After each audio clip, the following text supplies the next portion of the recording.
함께 읽으신 말씀 고린도후서 4장 14절부터 18절까지의 말씀을 통해서 은혜가 더하고 넘치는 이라는 제목으로 말씀의 은혜를 함께 나누기를 원합니다. 여러분 혹시 이 세상에서 가장 긴 이야기를 알고 계십니까? 그건 바로 황새의 이야기인데요. 이 황새 한 마리가 늪에 빠졌다고 합니다. 그래서 이 황새는 늪에서 빠져나오려고 무지 애를 썼지요. 그런데 애를 쓰면 쓸수록 점점 더 늪으로 빠져들어가는 겁니다. 그대로 있다가는 정말 영락없이 죽게 되는 상황이었지요. 그래서 이 황새가 곰곰이 생각을 하는데 어떻게 하면 이 늪에서 빠져나갈 수 있을까? 그러다가 좋은 방법 하나를 생각하게 됩니다. 그건 바로 자기의 긴 목과 부리를 이용하는 거죠. 그래서 그 자기의 그 부리를 땅에 깊숙이 박고 목에 힘을 주는 겁니다. 그러니까 이 몸과 다리가요 서서히 빠져나가게 되는 거예요. 그래서 그 생각대로 이제 이렇게 해보게 되는데 정말 놀랍게도 늪에 빠져 들어가던 그 몸과 다리가 위로 올라가더라는 거예요. 그래서 이 황새가 좋아하면서 이제 됐다 하면서 날개를 펴가지고 힘차게 날아가려고 하는데 이상하게 날 수가 없더랍니다. 그 이유는 이 황새의 부리가 땅에 박혀 있으니까 도저히 날아갈 수가 없는 거죠. 그래 이 황새가 이 부리가 박혀 있어서 못 날아가는구나 생각을 하고 이제는 다리에다 힘을 주고 부리를 빼내려고요 노력을 하는 겁니다. 그래서 부리를 뺐어요. 그런데 날개를 펴고 날아가려고 하니까 또 날 수가 없는 겁니다. 왜 그렇지요? 바로 이 다리가 땅에 또 박혀 있었기 때문에 그런 겁니다. 그래서 또다시 이제 부리를 땅에 박고 그 다리를 또 꺼내게 됐는데 마찬가지로 또 날 수가 없는 거예요. 왜냐하면 또다시 부리가 땅에 박혀 있기 때문입니다. 이렇게 황새는 그 후에 그 늪에서 나오기 위해서 이 부리와 다리를 번갈아 가면서 꺼내는 일을 무한 반복하게 되었다는 겁니다. 그래서 이 이야기는 끝이 없는 가장 긴 이야기가 되는 거죠. 그런데 여러분 이 황새 이야기를 듣다 보니까 이 황새의 이 모습이 꼭 우리들의 모습과 같다는 생각이 들지 않으십니까? 곧 어떤 문제가 발생해서 해결하면 또 다른 문제가 또 발생하고 또 그 문제를 해결하면 다시 원점으로 돌아가거나 또 다른 문제가 발생하는 모습 너무나도 우리의 삶과 비슷하다는 생각이 듭니다. 예를 들어 여러분 한번 운동도 한번 생각을 해보십시오. 운동한다는 거 얼마나 사실 몸의 건강에 좋은 겁니까? 몸에 이상이 있으니까 이제 운동을 생각하게 되고 또 그 건강을 위해서 운동을 하게 되는데 그런데 운동을 또 많이 하다 보면 또 어떤 일이 벌어지죠? 우리 어떤 분들께서는 운동하다가 오히려 관절염에 걸렸어요. 그렇게 말씀하시는 분도 있고요. 또 몸에 이상이 생기기도 하는 일들이 생깁니다. 먹고 살기 위해서 일을 합니다. 그래서 열심히 일해서 잘 먹고 잘 살게 되었습니다. 그런데 어느 날 보니까 건강에 적신호가 켜졌어요. 또 일하는 이유가 여러 가지가 있을 수가 있겠습니다만은 가족을 위한 거 아닙니까? 그런데 그 일 때문에 그 일한 것 때문에 그 가족의 모든 것들이 깨어져 버리는 일들도 얼마나 많이 발생하는지 몰라요.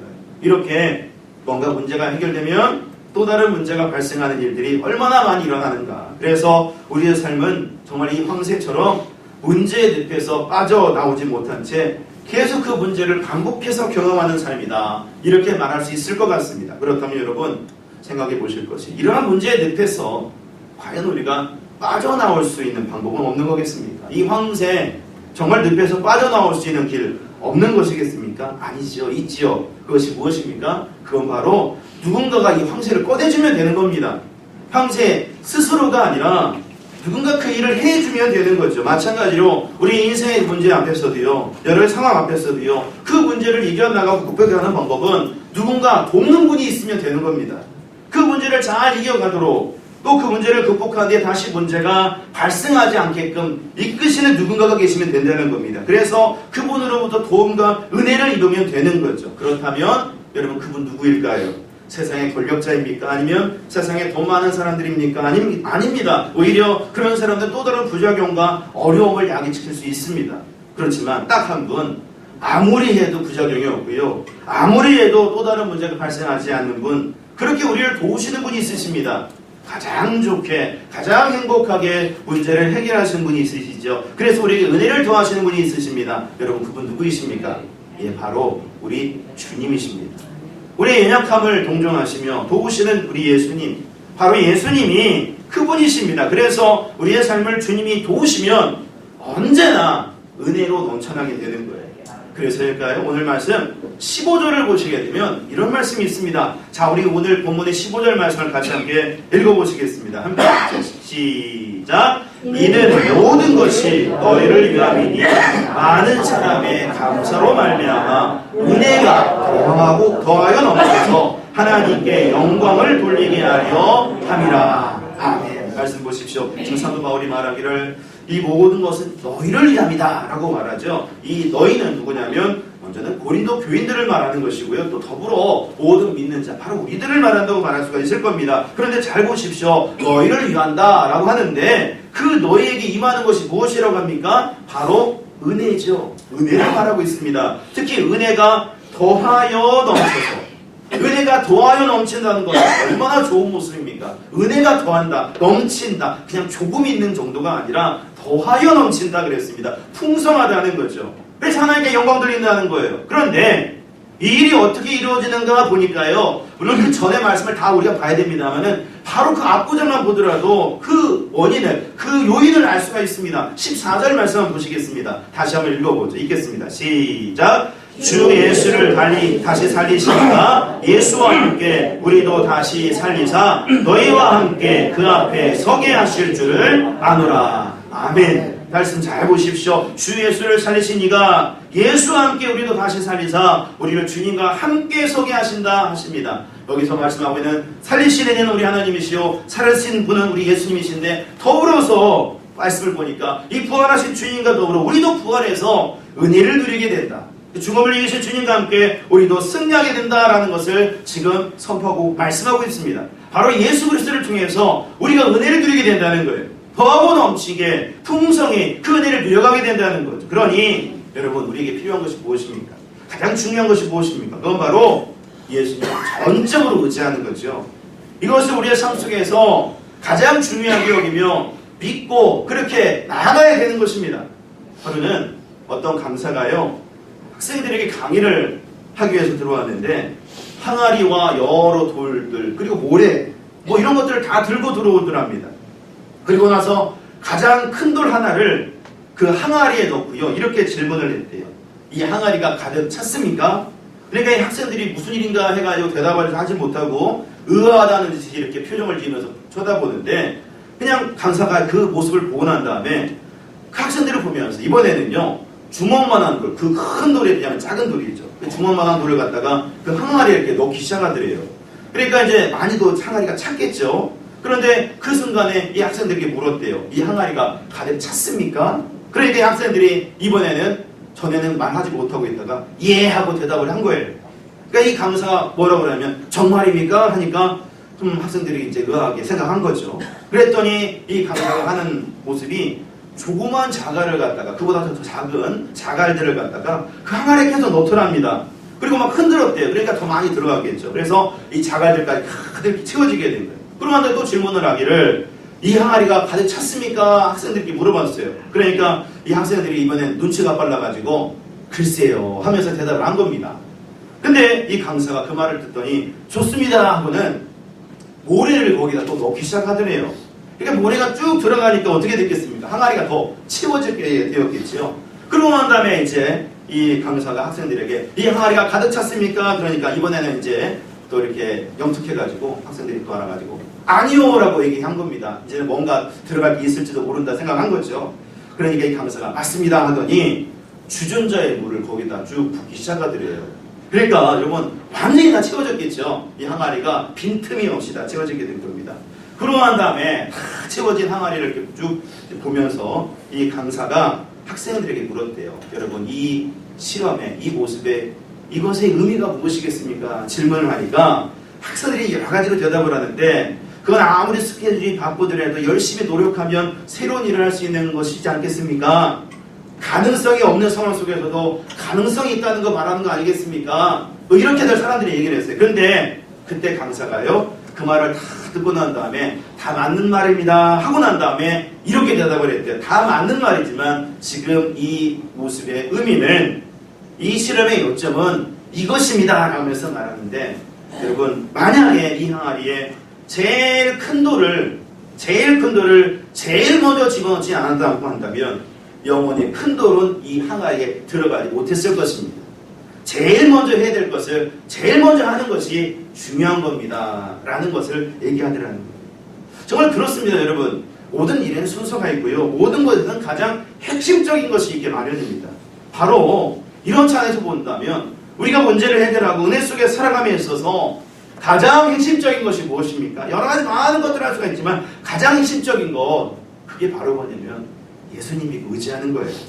이것이 가장 중요하다는 겁니다. 그러면 주님 안에서 우리는요, 주님이 이루시는 은혜를 경험하면서 나가게 되는 거예요. 특별히 오늘 말씀을 보니까 주님께서는 이런 두 가지 과정과 방법을 통해서 그 문제를 해결해 가신다, 은혜를 교회에 가신다라는 것을 말씀해 주고 있습니다. 그게 이제 오늘 말씀 10절부터 18절까지 말씀인데요. 두 가지로 말씀하고 있어요. 첫 번째, 어떻게 이루어 가시느냐? 바로 겉사람보다 속사람을 새롭게 하시며 이기게 하신다라고 말씀하고 있습니다. 자, 오늘 본문 16절 말씀 우리 같이 함께 읽어보시겠습니다. 16절 말씀 함께 읽죠. 함께 읽습니다. 시작. 그러므로 우리가 낙심하지 아니하노니 우리의 겉사람은 낡아지나 우리의 속사람은 날로 새로워지도다. 아멘. 말씀 보니까 분명 우리의 겉사람은 낡아지지만 속사람은 날로 새로워진다 하십니다. 그래서 낙심하지 않는다는 겁니다. 사실 그렇지요. 우리의 겉사람, 여러분 우리의 육체 어떻습니까? 날마다 늙어갑니다. 실제 우리의 몸의 세포들이요, 시간이 가면 갈수록 죽어져 가고 힘을 잃어간다고 그러죠. 어떤 연구에 따르면 이 세포가요 25세가 되면 벌써 이제 죽어가기 시작한다는 거예요. 노쇠화가 시작이 된다는 겁니다. 그래서 우리가 흔히 생각할 때 여러분 노년기 하면 몇 세로 생각하십니까? 시니어를 몇 세라고 생각하시죠? 60세 아니면 65세 뭐 이렇게 되죠. 근데요, 이런 걸로 본다면 25세가 지나시면 다 시니어신 거예요. 죽어가니까요. 그래서 25세가 넘으시면 맥도날드 가셔가지고 시니어입니다 하고 말씀하시면 될 겁니다. 죽어가고 있으니까요. 그렇게 우리 겉사람은 낡아지게 되는 겁니다. 물론 요즘은 또 기술이 좋아서 어떻습니까? 젊어 보이기도 하고 또 늙어 보이지 않게끔 만들기도 합니다. 그래서 이런 두 가지 유명한 재밌는 이야기 하나가 있잖아요. 이 중국에서 한국으로 많은, 요즘은 좀 많이 좀 상황이 달라지기도 하고 그랬답니다만 많은 분들이 관광을 가시는데 많은 여성분들이 많이 가신다고 그래요. 근데 한국 가가지고 하시는 게 성형수술이라고 그러지 않습니까? 젊어지게 하는. 그래서 그렇게 성형수술을 잘 받고 가신다고 그럽니다. 근데 몰라보게 그렇게 해버린다는 거예요. 몰라보게. 그래서 자기 고국으로 중국으로 들어가는데 그러다 보니까 공항에 그렇게 많이 잡혀 계신대요. 왜 그러냐니까 너무 이렇게 성형수술이 잘 돼서 다른 사람이 되어버리니까요. 몰라보니까 이 사람이 맞는지 안 맞는지 확인하기 위해서 그렇게 잡혀있는 그런 모습이 있다는 겁니다. 또 이런 일들은 천국에서도 똑같이 일어난다고 그러는데 이런 이야기가 있어요. 어느 날 한 사람이 꿈에 지옥과 천국을 가보게 되었답니다.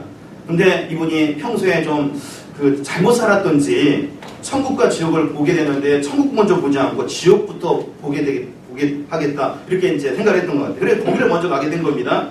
그런데 지옥문 앞에 가보니까 이 공사 중이라는 팻말이 붙어 있더래요. 그래서 의아하게 생각하면서 왜 지옥을 공사할까라고 생각하면서 문 지킴이에게 이제 왜 공사 중이냐고 물어보니까 한국 사람들 때문에 그렇다는 거예요. 왜 그러냐니까 이 한국 분들이 어찌나 찜질방이나 불가마 이것을 너무나 좋아하든지 지옥불 정도엔 끄떡도 하지도 않고 들어와서는 아이고 따뜻하다, 아이고 시원하다 이런다는 거죠. 그래서 지옥이 생긴 일에 처음으로 개보수를 하게 되었다는 것입니다. 놀라워하면서 이번에는 천국으로 가보게 되었는데 거기도 똑같이 공사 중이라 팻말이 붙어 있더래요. 그래서 왜 그러는가 천사에게 물어보니까 이것도 마찬가지로 한국 사람들 때문에 그렇다 그런 겁니다. 그 이유는 바로 뭐냐면 얼마나 많이 성형수술을 했던지 본인 여부를 확인하기 위해서 시간이 너무 걸리기 때문에 아예 자동인식 시스템을 만드니라고 그렇게 하고 있다는 겁니다. 우스갯소리입니다만 이렇게 겉사람을 젊게 보이려고 여러 가지 방법을 동원하기도 해요. 기술과 실력이 좋아진 것도 사실입니다. 그러나 아무리 그렇게 노력한다고 해도 이 겉사람 결국 낡아지고 늙어지게 되는 건 부인할 수가 없습니다.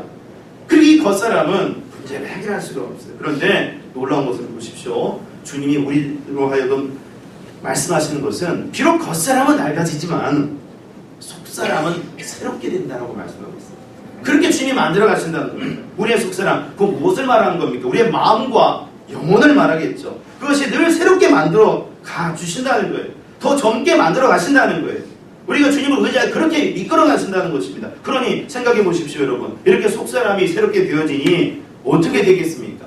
날로 겉사람은 계속 낡아지지만 그 속사람 계속 새롭게 되어지니까 어떻습니까? 모든 것을 대할 때마다, 모든 것을 행할 때마다, 모든 것을 감당할 때마다 더 새롭게 되어지면서 이걸 잘 이겨나가게 되면서 극복하면서 은혜를 누려가게 되는 거예요. 여러분, 우리 삶 속에서도 그렇습니다. 우리가 지금 하와이에 살고 있는데 지상천국이라 불리는 이곳이지 않습니까? 그런데 실제 천국은 또 아니니까 어떻게 또 얘기하느냐면 천국 바로 밑에 분당이 아니라 999당 하와이다 이렇게까지 얘기를 하는데, 그런데 사실 방문하시는 분은 좋을지 모르겠지만 살아가는 우리들은 항상 똑같을지도 모르겠어요. 늘 좀 지루하다는 느낌도 들 수가 있고요. 똑같으니까 좀 이렇게 그런 똑같은 날씨에 똑같은 모습에 그러니까 답답하게 느낄 수도 있어요. 어떨 때는 이렇게 새롭다는 걸 느끼지 못해요. 그런데 여러분 잘 보세요. 속사람이 새롭게 되면 어떻습니까? 이게 지루한 것이 아닌 거예요. 너무나 행복한 거예요. 답답한 것이 아니라 모든 것이 아름답게 되어지는 거죠. 모든 것이 새롭고 은혜로 다가오는 겁니다. 오늘이 다르고 내일이 다르고 그렇게 다가오는 거예요. 또 문제 앞에서도 그렇습니다. 문제가 발생해 돼요. 주님을 의지하면서 나가게 되면 주님은 우리를 새롭게 하시는데 그렇게 그 문제 앞에서 좌절해버리는 것이 아니라 가장 부작용이 없게 은혜의 방법을 찾아가게 되는 거죠. 그래서 결국 은혜를 경험하게 된다는 것입니다. 낡아져 있으면 가장 극단적인 것을 찾다가 무너져 버리겠지만 새롭게 되었기에 희망을 갖게 되고 주님을 의지하면서 용기를 가지게 되며 다시금 일어서게 된다는 거죠. 그래서 어떤 문제가 와도 그것을 이겨나가면서 승리하게 되는 삶을 살게 되더라는 것입니다. 이렇게 주님을 의지하면 주님은 우리의 속사람을 새롭게 하시며 더욱더 은혜 속에 거하게 하시며 그 은혜가 더하고 넘치도록 만들어 가시는 거예요. 그러므로 우리 모두가 더욱더 주님 의지하시면서 우리의 속사람을 새롭게 하심으로 주님 허락하시는 속에 늘 풍성하게 나가실 수 있는 우리 모두가 되시기를 주님의 이름으로 기원드립니다. 두 번째로요. 오늘 말씀 속에서 우리 주님이 우리를 은혜로 더하고 풍성하게 그렇게 넘치게 만들어 가시는 그 모습이 있습니다. 그것은 분명한 소망을 주시며 이기게 하신다는 것입니다. 자, 우리 옆에 있는 분 손잡아주면서 이렇게 인사하겠습니다. 우리 주님이 우리에게 그렇게 주시니까요. 자, 이렇게 손잡아주면서 주님은 우리에게 소망을 주십니다. 시작. 주님은 우리에게 소망을 주십니다. 자, 오늘 17절 말씀 우리 같이 함께 읽어보죠. 읽겠습니다. 시작. 우리가 잠시 받는 환난에 경한 것이 지극히 크고 영원한 영광에 중한 것을 우리에게 이루게 함이니. 아멘. 자, 말씀 보십시오. 우리가 잠시 받는 환난에 경한 것이라고 합니다. 경하다는 것은 가볍다는 의미죠. 그러니까 지금 받는 환난이 어떤 어려움이요 가벼운 것, 경한 것이 된다는 거예요. 그런데 여러분 어떻습니까? 이 말 동감이 되십니까? 지금 받고 있는 환난이 경한 것이라고 하는데 지금 받고 있는 어떤 상황들, 어떤 어려움들이 있다고 하는데 그게 가볍다고 하는데 이해가 되십니까? 아니죠. 당하는 입장에서는 그거 얼마나 큰지 몰라요. 사실 남들이 보기에는 쉬워 보인다 할지라도 작은 아픔이라 할지라도 당하는 입장에서는 직접 겪는 입장에서는 그 문제는 어떤 것과 비교할 수 없을 만큼 가장 큰 문제라는 것을 우리가 알 수가 있습니다. 그런데 말씀은요 그것이 경한 거라고 그러는 거예요. 가벼운 거라고 말씀합니다. 그래서 왜 이렇게 말씀하나 의문이 들기도 합니다. 그런데 말씀 잘 보세요. 분명하게 말하죠. 그 뒤에 보니까 지극히 크고 영원한 영광에 중한 것을 우리에게 이루게 함이니. 무슨 말입니까? 그 환난 다음에 있을 영광이 있는데 이거는 너무나도 지극히 크고 영원하다는 거예요. 이건 가벼운 것이 아니라 중한 것, 무거운 것, 그만큼 놀랍다는 것이죠. 그런 은혜가 다가온다는 겁니다. 그러니 오늘 말씀 속에서 이 경하다라고 하는 것은 실제로 그 문제가 얼마나 아픈가 아닌가 심각한가 아닌가 그런 경중을 정말 따지는 그런 말씀이 아니라 그 환난과 어려움이 있다 해도 그것을 이겨나가게 되면 반드시 크고 놀라운 은혜가 있다는 것을 강조하기 위해서 우리에게 하시는 말씀이라는 것을 알게 됩니다. 그만큼 주님께서 이끄시는 은혜, 영광으로 나아가는 것은 너무나도 크고 놀랍다는 거예요. 다 지나가게 되면 그 환난, 그 아픔과 고통은 아무것도 아닌 것이 된다는 거죠. 마치 이것은 여러분 우리 어머니들께서 아이들 낳을 때의 모습과 참 많이 비슷한 생각이 듭니다. 우리 어머니들이 아이를 낳을 때 얼마나 고통이 심하십니까? 그래서 꼭 하시는 말씀이 있죠. 내 다시는 아이를 낳나 봐라. 네, 그렇게 하면 손에 잠을 지신다. 그런데 얼마나 아프면 그런 말까지 하겠어요. 그런데 그렇게 말한 어머니들이 아이를 낳고 키우다 보면 또 다시 또 애를 낳아요. 그렇지 않습니까? 왜냐하니까 그 환란의 그 어려움들, 그 시간들이 다 지나가 버렸기 때문입니다. 영광의 중요한 것을 맡고 있기 때문에 그런 거죠. 아이들을 키우면서요. 바로 이 모습처럼 주님은 모든 것을 역사해 주시는 거죠. 지금 환란과 문제가 있다고 할지라도 그 순간은 너무나도 크고 무거운 것처럼 여겨지지만 우리 주님은 그것을 가볍게 넘기도록 그렇게 인도해 가신다는 겁니다. 그래서 영광을 맛보게 하신다는 거예요. 그래서 우리는 이것을 바라보며 확신과 믿음으로 나아가야 된다는 거예요. 그런데 이때 한 가지 문제가 발생해요. 그것은 그렇게 나아가려고 하는데 이게요, 그 영광의 모습, 그 앞으로의 그 모습이 보이는 게 아니거든요. 그러니까 어떤 것들이 일어납니까? 불신도 생기고 의심도 생기고 그러는 겁니다. 그 환난 중에 때로 그래서 넘어지기도 하고 딴 길로 가기도 하고 그러는 거예요. 그래서일까요? 오늘 본문의 18절 말씀을 보시게 되면 이렇게 말씀한 것을 듣게 됩니다. 자, 우리 마지막으로 18절 말씀 같이 함께 읽어보시겠습니다. 함께 읽죠. 시작. 우리가 주목하는 것은 보이는 것이 아니요 보이지 않는 것이니 보이는 것은 잠깐이요 보이지 않는 것은 영원함이라. 아멘. 우리가 주목하는 것이 어디로 갑니까? 예, 보이는 것이 아니라 오히려 보이지 않는 것이다 라고 합니다.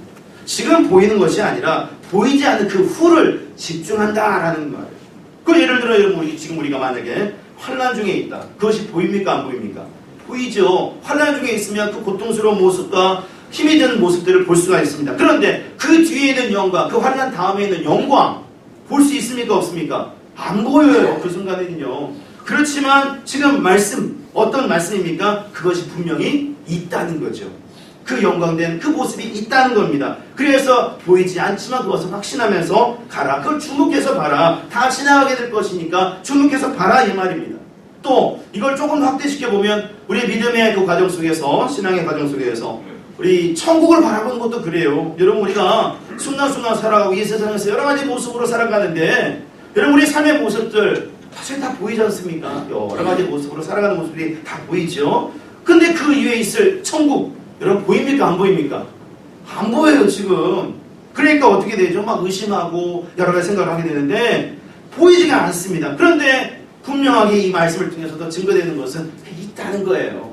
보이지 않지만 주목하라는 거예요. 그게 있다는 거예요. 그래서 그것을 바라보며 나아가라. 그래서 보이지 않는 것을 잊어버리지 말고 지금 보이는 곳에서 넘어지지 말고 그것을 바라보면서 나아갈 때 결국은 승리하는 삶을 살아가는 것이지 않느냐.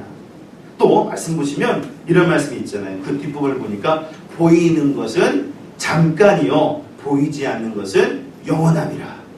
지금 보이는 상황, 문제와 어려움이 있다 할지라 그것은 잠깐이라는 거예요.